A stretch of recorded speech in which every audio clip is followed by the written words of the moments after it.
समजा एखाद्या पेशंटला दुर्दैवाने किडनीचा कॅन्सर झालाय, तर त्याची सगळी किडनी काढून टाकायला लागते का? नाही. आता हल्ली प्रगत तंत्रज्ञानामुळे पार्शल नेफ्रेक्टमीचा एक ऑप्शन आता आपल्याला अवेलेबल झालाय. पार्शल नेफ्रेक्टमी म्हणजे काय?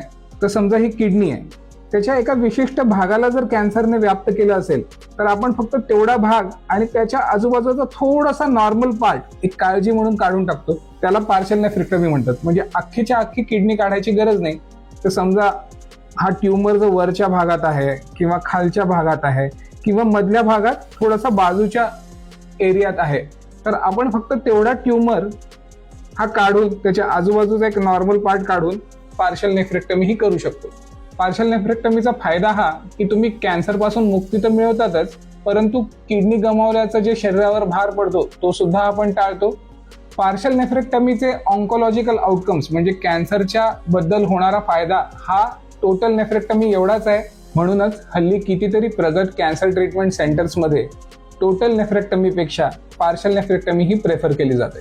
किडनी कॅन्सर संदर्भात तुम्हाला काही शंका असल्यास जवळच्या युरोलॉजिस्टला लवकरच भेटा.